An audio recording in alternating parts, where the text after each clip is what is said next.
Hello दोस्तों, welcome to E and info ITI।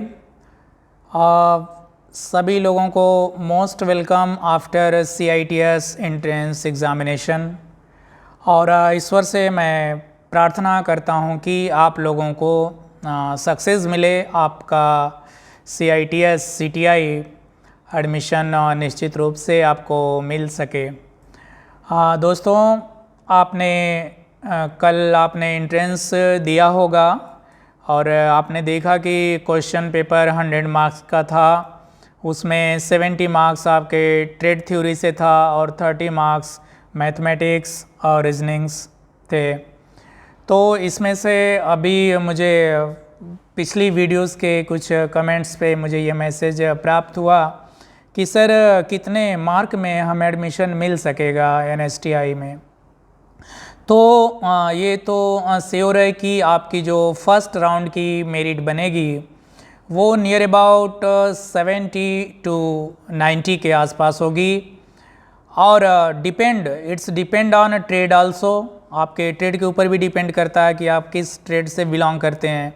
For example, अगर आप इलेक्ट्रिशियन से हैं, फिटर से हैं, तो इलेक्ट्रिशियन फिटर के जो ट्रेड हैं, जो बच्चे एग्ज़ाम में बैठते हैं, इनकी संख्या बहुत ज़्यादा होती है। इसलिए फर्स्ट राउंड के मेरिट में यहाँ कंपटीशन बहुत हाई हो सकता है।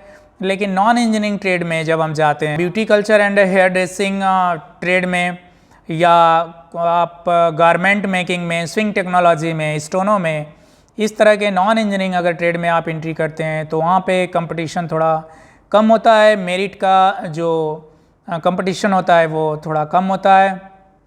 वहाँ पे आपकी मेरिट आपको 50-40 के आसपास में भी फर्स्ट राउंड में सिलेक्शन हो जाते हैं। तो दोस्तों, आपको बिल्कुल घबराने की ज़रूरत नहीं है।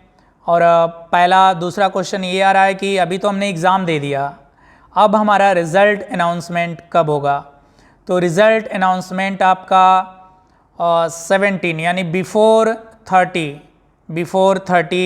अक्टूबर, 31 अक्टूबर आपका रिज़ल्ट अनाउंसमेंट हो सकता है। एग्ज़ाम दे करके आप आए हैं तो आप पूरी तरह से ये श्योर होंगे कि आप मिनिमम कितना मार्क प्राप्त कर सकते हैं। तो ये मान के चलिए कि अगर आप इलेक्ट्रिशियन और फिटर, मैं बार बार ये बात इसलिए रिपीट कर रहा हूँ कि इलेक्ट्रिशियन और फिटर के बच्चे संख्या में बहुत ज़्यादा होते हैं, इसलिए वहाँ पे कंपटीशन बहुत हाई होता है। इसलिए उनका मार्क 65 to 90 फर्स्ट राउंड के लिए ये होता है। और एक चीज़ और डिपेंड करता है कि हम कौन से NSTI के लिए एप्लीकेशन किए थे।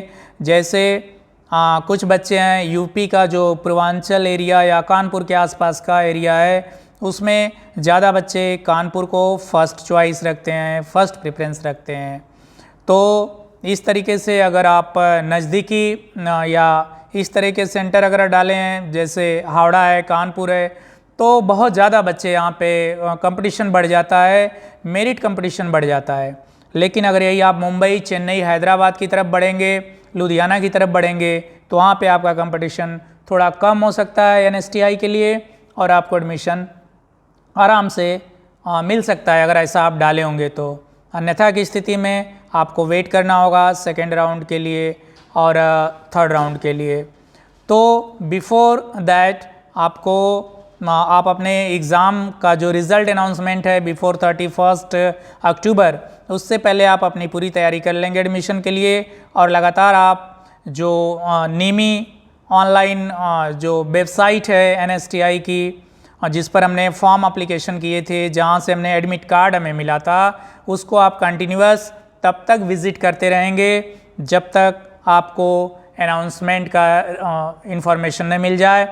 इसके अलावा आप मेरे साइट पे भी, आप मेरे चैनल पे लगातार बने रहें, चैनल को सब्सक्राइब करके रखें। जैसे ही रिज़ल्ट आएगा आपको अनाउंसमेंट कर दिया जाएगा, बता दिया जाएगा। और एक चीज़ ये है कि बिफोर 31 अक्टूबर अभी भी आपको 10-13 डेज़ है, तो आप रिक्वायर्ड डॉक्यूमेंट्स जो आप एप्लीकेशन के टाइम में लगाए थे, वो सारे एप्लीकेशंस की कॉपी और सारे डॉक्यूमेंट्स प्रिपेयर्ड रखेंगे, ताकि जैसे ही फर्स्ट काउंसलिंग के लिए अनाउंसमेंट हो और आपका रिज़ल्ट अनाउंसमेंट हो, उस वक्त आप अपनी तैयारी के साथ जाकर अपना एडमिशन ले सकें। तो सभी अभ्यर्थियों को, सभी CITS CTI ट्रेनिस को मेरी हार्दिक शुभकामनाएं कि वो सक्सेस हों और निश्चित रूप से वो इंस्ट्रक्टर ट्रेनिंग के लिए एडमिशन प्राप्त कर सकें। थैंक यू दोस्तों, थैंक यू सो मच।